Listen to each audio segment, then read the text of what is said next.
There are certain groups, a lot of them came out of the Congo. There was an artist called Franco who made unbelievable dance music. It's all in French, so a lot of times I couldn't understand what the words were about, but man, the beats rocked. Great dance music.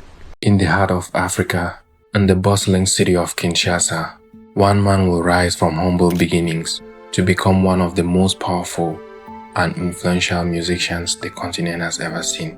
His name was Franco Luambo Makiadi, but the world knew him as Franco, the Grand Maître, aka the Grand Master, the Sorcerer of the guitar. For over 3 decades, his music defined Congolese rumba, inspired an entire generation, and built an empire in African music. This is his story, full of triumph, controversy, and an unforgettable legacy. This is the story of Franco Luambo, aka Le Grand Maître, aka the Grand Master, the Sorcerer of the guitar. Franco's story begins on July 6, 1938, in Sona Bata, a rural village in Mayombe region of what was then Belgian Congo. His father was a railway worker, an honest man who provided for the family, but tragedy struck when Franco was still a boy. His father died suddenly, leaving his mother to raise the children alone. Life was tough. To survive, Franco's mother sold food at the market in Kinshasa. Franco, just a child, would help her carry goods and attract customers. And it was here in the heart of Kinshasa's street markets that Franco's love for music began. At just 7 years old, Franco built his very first guitar, not from fancy wood or steel strings, but from wooden planks and bicycle brake wires. It wasn't much, but it made music, and that was all he needed. Played songs outside his mother's store, drawing in customers with a mix of rhythm and melody. Soon everyone in the neighborhood knew the boy with the homemade guitar, but Franco wasn't content with just making tunes. He studied the sound of local musicians and older guitarists. Among his early influences were Paul Ebengo and Albert Luampasi, 2 pioneers of Congolese rumba. These men mentored Franco, taught him techniques, and opened doors to the professional music scene.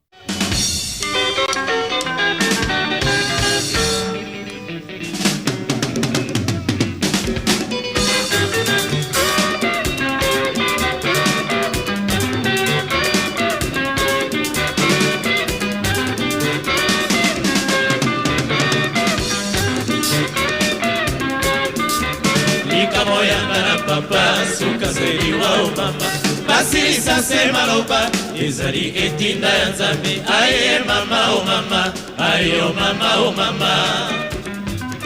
Mbula misato ya libala mama yeye, tovandi ngai na papa mama mama mama, babrouillard leki mama mama mama, papa na ngai. By the time Franco was 12 years old, he joined a local group called Wadam. His raw talent stood out immediately. At just 15 years old, he landed a job as a studio guitarist with Leoningisa Records, one of the biggest records in Congo, record labels in Congo at the time. Leoningisa was where legends were made. Franco started as a backup guitarist, but soon became the studio's secret weapon. His mastery of the instrument, his sense of timing, and his creativity were unmatched for someone his age. It was at Leoningisa that he earned the name Franco, a short form of Francois, and under this name, he began recording his first hits.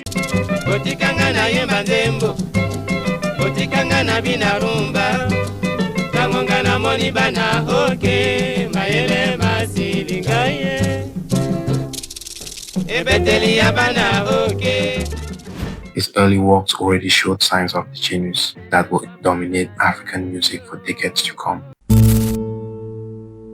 In 1956, at the age of just 18, Franco co-founded OK Jazz alongside Jean-Serge Jesus and other musicians. Pardon me if I'm calling it the wrong way. The name came from a popular bar in Kinshasa at the time called OK Bar, where the band often performed. OK Jazz wasn't just another band. It was the beginning of a cultural revolution. Franco brought something entirely new to the Congolese rumba. While most bands kept guitar solo short and at the start of a song, Franco did the opposite. He introduced the sebene, a long, hypnotic guitar section placed at the end of the song, designed to make people dance. His playing style was just as unique. Unlike most guitarists who used a pick, Franco plucked the strings with his thumb and fire finger, creating a warm melodic tone. He mastered the art of the double stop, blending rhythm and lead into a single powerful line. His guitar didn't just accompany the music, it told its own story, and that was what made Franco's guitar very unique at the time. And then African music. There are certain groups, a lot of them came out of the Congo. There was an artist called Franco who made unbelievable dance music. It's all in French, so a lot of times I couldn't understand what the words were about, but man, the beats rocked. Great dance music.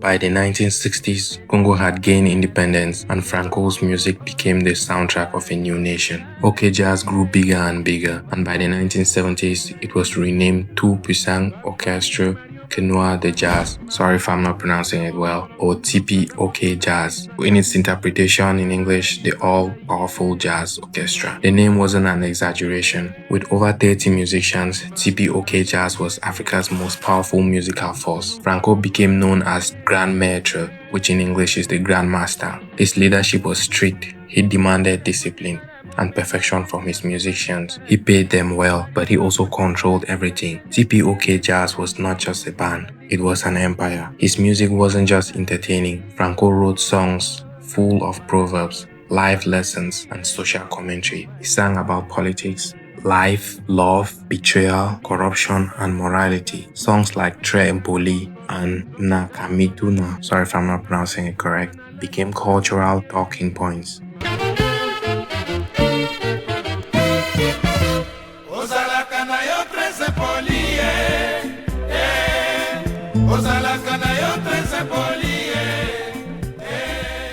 But Franco's bold lyrics also got him into trouble. Some songs so provocative that he was jailed multiple times by the government. Still, he never slowed down. In fact, it made him more popular. In the 1970s, Franco aligned himself with President Mobutu Sese Seko's Authenticité movement, which promoted African cultural identity. Franco wrote praise songs for Mobutu, securing political protection, but also criticisms from those who saw him as too close to power, because at the time, Mobutu Sese Seko was a dictator. I'm sure a lot of Congolese will know that. Franco's influence reached far beyond Congo. By the 1980s, he was touring Europe, playing in Paris, Brussels, and Utrecht to thousands of fans. In 1985, he released his most famous song, Mario.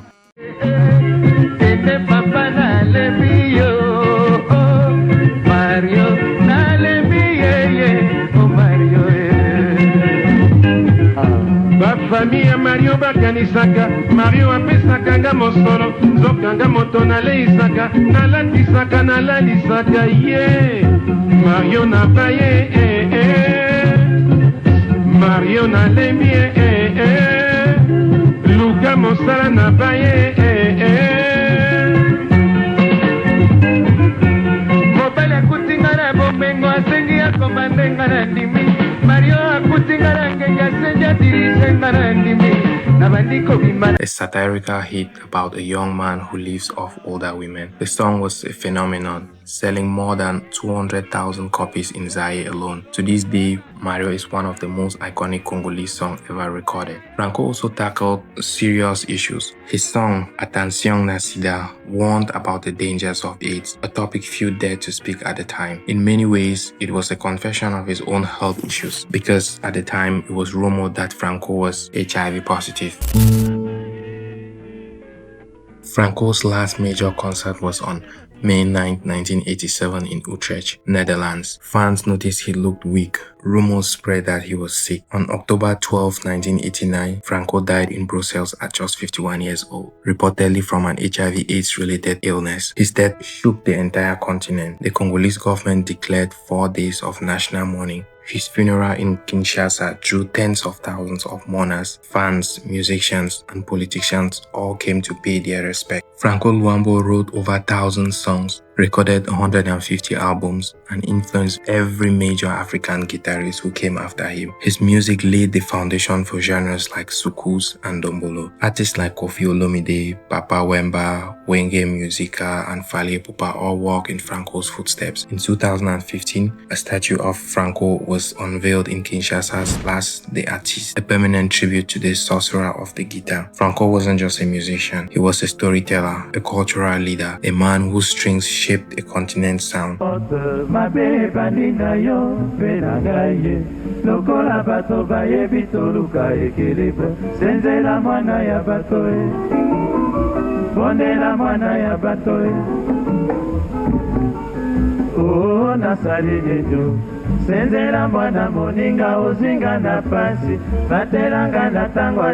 Decades later, his music still lives, his influence still strong. Franco Luambo, the great maestro, which means the grandmaster, will never die in the hearts of music lovers. If you enjoy content like this, please don't forget to like, share, leave a comment, and subscribe for more. Thanks for watching, and see you on the next.